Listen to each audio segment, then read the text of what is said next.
Continuamos con nuestro estudio de los libros proféticos, este estudio introductorio que hemos estado haciendo a través de cada libro profético, y toca el tiempo ahora del profeta Habacuc, una fecha cercana en la cual creemos que este libro fue redactado, escrito, es del 612 al 598 a.C., y un tema muy importante que yo logro ver aquí en este profeta Habacuc es ver a Dios como un Dios que se presta al diálogo, que se presta a hablar con su profeta, con el agente que va a enviar para transmitir su mensaje al pueblo, pero más que un libro en el que se nos muestra un mensaje directamente de Dios al pueblo, realmente es un libro en el que vemos a Dios hablando con este profeta Habacuc. Bien, desde esta perspectiva, Habacuc está escrito desde el punto de vista de una persona que está esperando justicia. Está esperando justicia porque está temerosa de sufrir con los malvados, y entonces al estar esperando esta justicia, empiezan a surgir bastantes cuestiones en la cabeza de Habacuc, y empieza a preguntarle a Dios, ¿verdad? Empieza a preguntarle a Dios por todas estas cosas que él está observando en su entorno, y en cierta manera está esperando que Dios intervenga. La respuesta de Dios a Habacuc a estos cuestionamientos es que él debe esperar, él debe observar lo que va a hacer Dios y debe resistir por fe, tener esperanza en que Dios va a actuar. Finalmente, Dios le dice a Habacuc que el juicio va a venir, pero en la hora en la que Dios lo ha previsto, no es a la hora que quiere Habacuc. Y entonces Habacuc, cuando se da cuenta de esta respuesta de Dios, él responde con humildad y con un canto que está al final de este libro profético. En este canto el profeta, más bien en todo su libro por completo, él está luchando con estas preguntas que seguramente muchos de nosotros nos preguntamos, preguntas tales como ¿por qué se permite que prosperen los impíos? ¿Qué va a hacer Dios con todos estos malos que están actuando en el mundo y que continuamente están oprimiendo a otros pueblos? La respuesta de Dios a Habacuc es hermosa, la manera en la que Dios le responde a él, pero no es tan fácil de escuchar la respuesta de Dios, porque finalmente Dios dice, voy a actuar, pero voy a actuar en algún tiempo, ¿verdad? En el momento en el que yo lo he planeado. Entonces, en cierta manera trae esperanza, pero a la vez también es algo difícil de aceptar este mensaje en ocasiones. Y pues finalmente el libro va a terminar con una hermosa declaración de Habacuc, donde él se alegra porque a pesar de las dificultades, él sabe que puede confiar en Dios, él sabe que puede confiar en la respuesta que Dios le ha dado en este libro. Termina el libro de esta manera, después de que Habacuc se da cuenta de este tema principal que vamos a profundizar un poco más en este video, pero Habacuc termina diciendo de esta manera: al oír esto, la respuesta de Dios, al oír esto me estremecí por dentro, mis labios temblaron de miedo, se me doblaron las piernas, caí y temblé de terror. Esperaré en silencio el día venidero cuando la catástrofe golpea al pueblo invasor. Aunque las higueras no florezcan y no haya uvas en las vides, aunque se pierda la cosecha de oliva y los campos queden vacíos y no den fruto, aunque los rebaños mueran en los campos y los establos estén vacíos, aún así me alegraré en el Señor, me gozaré en el Dios de mi salvación. El Señor soberano es mi fuerza, Él da pie firme como el venado, capaz de pisar sobre las alturas. Entonces Habacuc se da cuenta de esta respuesta de Dios y responde de alegría, porque finalmente Dios le ha llenado en su corazón, le ha llenado de esperanza, le ha llenado de fe, le ha llenado de consuelo. Entonces Habacuc puede descansar en Dios. Acerca de la fecha y el trasfondo histórico de Habacuc, número uno, no estamos muy seguros de las circunstancias que rodearon la misión profética de Habacuc. Tampoco sabemos quién sería el pueblo opresor, aunque lo más probable es que sean los babilonios. Cuando Habacuc está escribiendo, es muy probable que el pueblo opresor al que él se está refiriendo es a Babilonia, porque lo menciona en el capítulo 1, versículo 6. Entonces, podemos estar seguros de eso. La opinión más común va a situar a Habacuc en los días del profeta Jeremías, cuando Babilonia se formaba como un imperio y constituía una amenaza inmediata para Judá. Así que podríamos acomodar al libro de Habacuc, aunque con un ministerio más corto que el de Jeremías, pero finalmente en ese mismo periodo, en el periodo en el que Jeremías también estaba ejerciendo su ministerio en el reino del sur, Habacuc también lo estaría haciendo en el mismo reino. Y Habacuc se va a dar cuenta de esto, ¿verdad? De este pueblo invasor que viene, Babilonia, y va a cuestionar a Dios por esta situación. Vamos a verlo más adelante. Vamos a acomodar a Habacuc ahí en la tablita cronológica que hemos estado acomodando en todos estos libros proféticos. Vemos a los dos profetas del norte, a Oseas y a Amós, profetas del sur que ya hemos visto, Isaías, Miqueas, Nahum, Sofonías, Jeremías, y aquí va a estar Habacuc, ¿verdad? Con un periodo de tiempo, un periodo de ministerio más corto que el de Jeremías, pero finalmente también está ahí en el mismo periodo. Babilonia es el nuevo imperio poderoso que está gobernando. Babilonia es el imperio que luego va a venir y va a destruir al reino del sur, a Judá. Pero Habacuc, a diferencia de Jeremías y a diferencia del próximo profeta que es Ezequiel, a Habacuc no le va a tocar ver la caída del reino del sur. Sí le va a tocar darse cuenta que viene Babilonia, pero no le va a tocar darse cuenta de que finalmente el reino del sur caerá en manos de Babilonia. Acerca de Habacuc, sabemos muy poco de él. Probablemente es de los profetas de los que menos sabemos. Por el contenido del libro, podemos más o menos sacar algunas conclusiones, llegar a algunos datos, pensar que probablemente él era miembro, de alguna manera, miembro de algún grupo de coro ahí en el templo. Su nombre recuerda al de una planta, pero realmente no tenemos más datos acerca de Habacuc. Una tradición antigua, o sea, esto no está en la Biblia, es simplemente una tradición, una historia antigua, coloca el nacimiento de Habacuc en una localidad cercana a Belén. Como les digo, no sabemos exactamente dónde nace Habacuc, pero alguna tradición dice que nace por ahí cerca de Belén. La introducción del libro no indica el lugar de su nacimiento ni el nombre de su padre, tampoco el periodo en el que vivió. Por eso es que es un poco difícil acomodar a este profeta, pero con algunos datos internos hemos podido acomodarlo ahí en esa fecha, muy cerca del 612 al 598. Ahora bien, es curioso que en este libro de Habacuc, este profeta no aparece arraigado a una familia en particular, a una época en particular, que no se nos den estos datos de su origen, y parece algo extraño que no se nos den estos datos, porque probablemente, es la conclusión de algunos autores, probablemente en esta omisión de datos se halla algo simbólico, en el sentido de que el mensaje de Habacuc supera su momento histórico. En otras palabras, su mensaje sí va a hablar de un problema en la historia que él está observando, pero el problema que él está observando en la época que le toca vivir a Habacuc, él se da cuenta de una repetición, un patrón que se está continuamente repitiendo. Entonces, Habacuc con esto se da cuenta que su mensaje no solamente es para su época, sino es un mensaje que va a trascender a la época en la que Habacuc está viviendo. Ahora bien, por otro lado, también podemos decir que Habacuc finalmente vive en una circunstancia, en un entorno dado, en el que el pueblo del sur de Judá está sufriendo bajo el imperio de Babilonia. Pero nos damos cuenta también que con Habacuc se da paso a un nuevo tipo de profeta, un tanto distinto a los profetas que ya hemos visto anteriormente.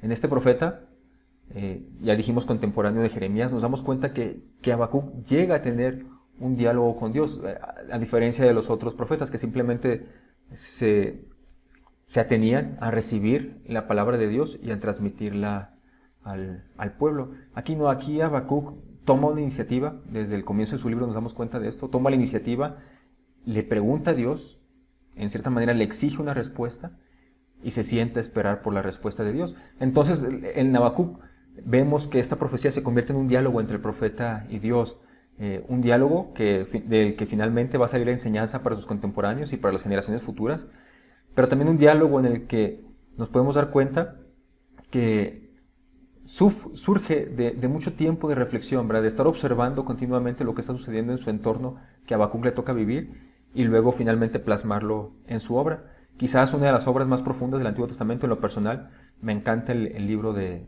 Habacuc, muy parecido en su mensaje, muy parecido al libro poético de Job, el libro de Nahum, ¿verdad? Porque también en Job vemos a este personaje que está hablando con Dios, que le está pidiendo respuestas a Dios, y finalmente en los últimos capítulos de Job, Dios le responde a Job, y la conclusión a la que Habacuc y Job llegan es muy parecida.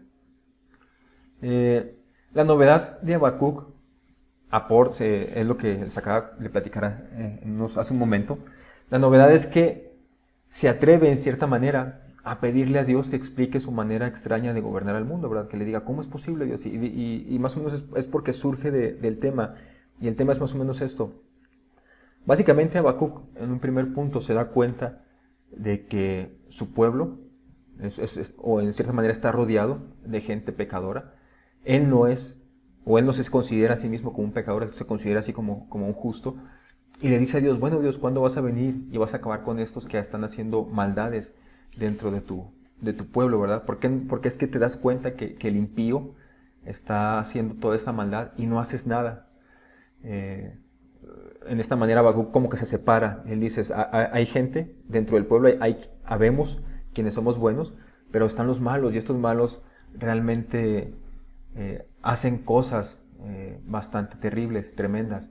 Entonces Habacuc le exige en cierta manera una respuesta a Dios. Dios le responde a Habacuc y le dice que sí, ¿verdad? Que él se está dando cuenta de la maldad que hay dentro de su pueblo, y que para eso él ya ha preparado a otro pueblo que va a venir y los va a castigar. Este pueblo es el pueblo de Babilonia, el gran imperio babilónico. Cuando Habacuc se da cuenta de este problema, cuando se da cuenta de esta respuesta de Dios, para él es como un shock tremendo, ¿verdad? Porque dentro de él dice, ¿cómo es posible, Dios? ¿Cómo es posible que envíes a una nación más perversa que nosotros para castigarnos a nosotros? ¿Sí? Entonces, dentro de la cabeza de Habacuc es, pues sí, vas a destruir al impío, pero por lo menos destruirlos con una nación que sea buena, ¿no? O con alguien un rey justo, o alguien que venga a llevárselos. Pero no, resulta que la respuesta de Dios es que Babilonia va a venir y va a castigar a todos estos malos que están en el reino del sur, en el reino de Judá. Entonces, para Habacuc esto es paradójico, ¿verdad? Es tremendo. ¿Cómo es posible que tú, Dios, siendo un Dios santo y bueno, estés planeando echarnos a los babilonios? Es lo que dice en el primer capítulo, en el versículo 12, dice, oh Señor Dios mío, santo mío, tú que eres eterno, no puede ser que estés planeando acabar con nosotros. Oh Señor, nuestra roca, tú has enviado a los babilonios para corregirnos y castigarnos por nuestros muchos pecados, pero tú eres puro y no soportas ver la maldad.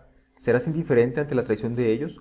¿Guardarás silencio mientras los perversos se tragan a gente más justa que ellos? Entonces, dentro de Habacuc, como les comento, está este shock tremendo, ¿verdad? ¿Cómo es posible que utilices a una persona más mala para castigarnos a nosotros? Entonces, Habacuc, ahí es cuando dice, subiré a mi torre de vigilancia y montaré guardia, ahí esperaré hasta ver qué dice el Señor y cómo me responderá a mi queja. Entonces Habacuc en cierta manera se está quejando contra Dios por esta situación, pero dice, voy a esperar la respuesta de Dios. Y cuando Dios le habla a Habacuc, le dice muy claramente, ¿verdad? Escribe lo que te voy a decir, ¿verdad? Para que esto pueda quedar para la posteridad. Y entonces, en su respuesta, Dios a Habacuc le dice que finalmente él no es indiferente a la maldad de Babilonia. Él dice, voy a castigar a Babilonia, así como los voy a castigar a ustedes, el reino de Judá, pero yo también voy a castigar a Babilonia. Y entonces Dios le da como una clave a Habacuc, un tip. Él le va a decir ahí, en el versículo 2:4, mira a los orgullosos, confían en sí mismos y sus vidas están torcidas, pero el justo vivirá por su fidelidad a Dios, pero el justo vivirá por su fe, como todos conocemos este versículo. Otras versiones dicen, los malvados pasarán, pero el justo vivirá con tal de que se mantenga fiel. Entonces la respuesta de Dios es, sí, voy a destruir a los malos, y va a venir esta otra nación más mala que los va a destruir, pero aquellos que sean fieles a mí deben estar tranquilos, porque ellos van a vivir. Entonces a Habacuc esto le tranquiliza un poco y puede tener paz y seguridad de que, bueno, si él está dentro de los justos, no debe temer porque el Señor castigue a los malos. Otra cosa más de la que Habacuc se da cuenta que continuamente surge una nación mala, una nación que oprime, pero luego viene otra nación y destruye esa nación, y esa otra nación surge como por así decirlo, un verdugo de parte de Dios que viene a traer su justicia y que emite su justicia sobre esa nación mala, pero resulta que esa nación o ese verdugo que Dios exalta vuelve a corromperse y entonces Dios vuelve a mandar a otro imperio más poderoso y otra vez, pero el ciclo continúa una y otra vez. Y Habacuc se da cuenta de esto, pero en la respuesta de Dios le promete a Habacuc que finalmente un día él va a acabar con toda esta injusticia, va a acabar con todos los malos, con todos esos imperios que están surgiendo. En otras palabras, Dios va a romper este juicio para siempre, este ciclo, perdón, Dios va a romper este ciclo para siempre. Y entonces es cuando Habacuc finalmente puede, ahora sí verdaderamente, descansar en Dios, porque se da cuenta de que continuamente están surgiendo y dice, pero ¿cuándo va a acabar esto? ¿Cuándo finalmente el Señor va a terminar con todo esto? Y cuando Dios le responde, Habacuc puede estar tranquilo de que Dios un día finalmente acabará con toda esta injusticia que hay en el mundo y entre todos los imperios. ¿A quién le escribe Habacuc su profecía? Bueno, está hablando en el reino del sur, pero Habacuc está más que nada hablándoles a aquellos que son justos de entre el reino del sur de Judá, ¿verdad? Porque con su mensaje Habacuc va a traer esperanza y consuelo sobre todas estas personas justas que están sufriendo al ver la maldad de los otros, ¿verdad? Que están pecando. En los propósitos de este libro, por un lado, anunciar que los pecadores, los injustos, los malvados que están en el reino del sur van a ser castigados, que Dios va a utilizar a este imperio babilónico, pero que también Babilonia va a ser destruida, ¿verdad? En su debido tiempo, y que Dios preservará este remanente fiel, aquellos que han continuado siendo fieles a Dios, ¿verdad? No importando las circunstancias. También otro propósito que podemos encontrar en este libro era que Dios, ¿verdad?, quería ayudar a Habacuc, así como a quienes leemos el libro, a que seamos pacientes con cómo Dios está actuando en la historia. Algunos rasgos singulares: Habacuc, junto con otras partes de Jonás y con el libro de Job, está compuesto de un diálogo entre Dios y el ser humano. Así como les comentaba ahorita, Job guarda muchas similitudes en su mensaje con Habacuc. En Jonás también se presenta un diálogo de Dios con Jonás, aunque a diferencia del libro de Habacuc, en Jonás, aquel profeta rebelde no termina tan a gusto con la respuesta de Dios, y Habacuc, en cambio, sí, queda muy contento con su respuesta. Los demás, a diferencia de los demás libros proféticos, de los demás libros que no son Jonás ni Habacuc, pues aquí se ve este diálogo, pero en los demás libros simplemente es un registro de lo que ellos predican de parte de Dios, a diferencia de estos libros que sí hay un diálogo directo de Dios con sus personajes. Ahora bien, ¿qué podemos sacar de Habacuc para nosotros? Bien, Habacuc se enfrenta al problema de la historia no de una manera concreta, sino de una panorámica global. Era lo que les decía, ¿verdad? A lo mejor el hecho de que no se nos presente Habacuc, no se nos dé una época exacta en la que el profeta ejerce su ministerio, seguramente es porque tiene esto en mente, ¿verdad?, el autor, de hacernos ver que su mensaje está trascendiendo las épocas, ¿verdad? Y que en cada ciclo que se está repitiendo estas naciones que surgen opresoras y que atacan a los justos, que descansemos, ¿verdad? Porque Dios finalmente va a traer su justicia y va a acabar con toda esta maldad que habrá. Entonces Habacuc, él se está dando cuenta de la historia de una manera más global, mientras que el profeta Nahum se enfoca en esta opresión de Judá y señala esta profecía de castigo contra Nínive. A Habacuc eso no le sirve, porque como les he comentado, para él se da cuenta que acaba una potencia y surge otra potencia más cruel, con personajes peores que los anteriores, así que no resuelve nada. Así que él sigue luchando, ¿verdad?, con cómo Dios va a actuar con esta injusticia que logramos ver. Y Habacuc puede mirar más allá. Yo creo que es uno de los profetas que ve más, digamos, hacia el futuro, hacia aquel momento en el que Dios finalmente va a acabar con toda la maldad que hay en el mundo, que nosotros lo sabemos, que será en la segunda venida de Cristo, cuando finalmente Él vendrá, ¿verdad?, como rey, y va a ejercer ahora sí su justicia final. Habacuc, a pesar de sus diálogos con el Señor, no le encuentra solución teórica ni práctica, pero va a superar el problema con una postura de fe, convencido de que todo grupo opresor, cualquiera que sea, va a terminar siendo castigado por Dios. La novedad de Habacuc consiste en que presenta a Dios como quien juzga y condena no a un imperio, sino a toda forma de opresión. Entonces Habacuc se da cuenta de esto y sabe que Dios va finalmente a acabar, no solamente a un imperio, sino a todos aquellos que están oprimiendo a las personas.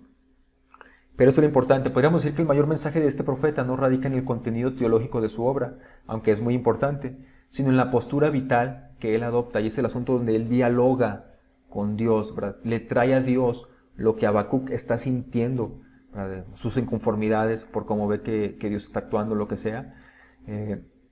Finalmente, a través de este diálogo con Dios, Habacuc logra interpretar el curso de la historia y los problemas que éste plantea. Entonces, es algo muy importante, una enseñanza muy grande del libro de Habacuc, que estamos ante un Dios que se presta al diálogo, que nos permite hablar con Él y preguntarle y traerle todas nuestras problemas, todas nuestras dudas, nuestras quejas, y que podemos estar seguros de que el Señor nos va a responder y que su respuesta nos va a traer paz y tranquilidad a nuestro corazón. Nosotros sabemos que la principal manera como Dios nos habla es a través de su palabra, y leyendo su palabra, orando, reflexionando, cuestionando a Dios, van a darse cuenta de que realmente sí podemos llegar a la convicción de que Dios finalmente está actuando, y que aquellos problemas que nosotros vemos como injusticias o como que Dios no está actuando, realmente podemos darnos cuenta que Dios sí lo está haciendo, aunque nosotros muchas veces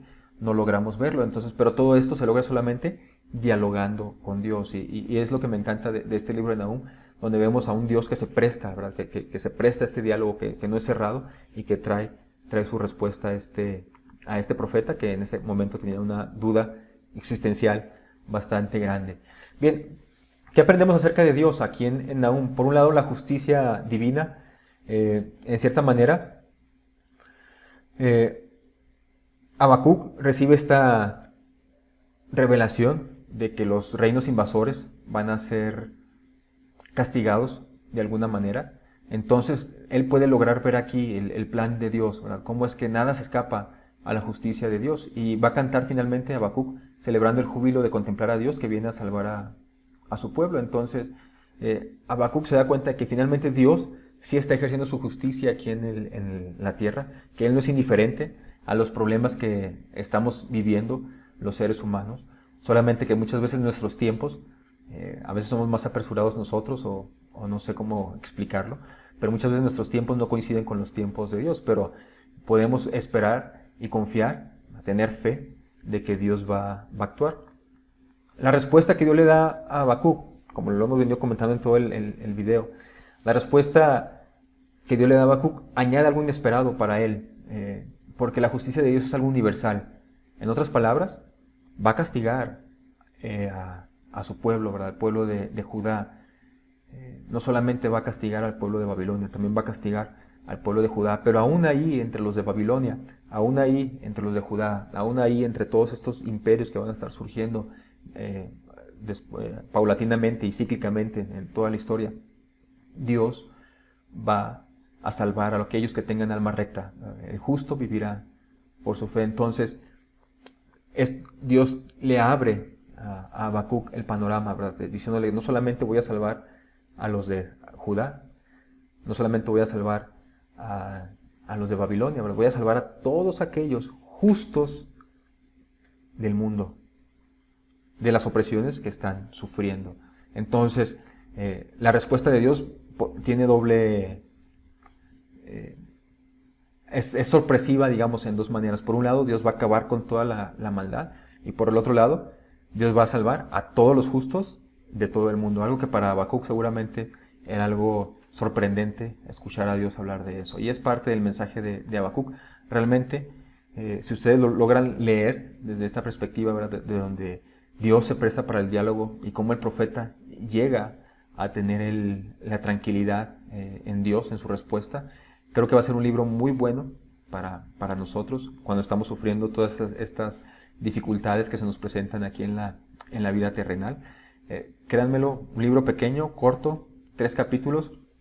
Yo considero que el libro de Habacuc, en solo 3 capítulos, condensa o sintetiza todo el mensaje de Job, que utiliza bastantes capítulos. Es básicamente el mismo mensaje, pero este es de una perspectiva profética y aquel es de una perspectiva un tanto más de una redacción, ¿verdad? De una historia. Pero es el mensaje del libro de Habacuc.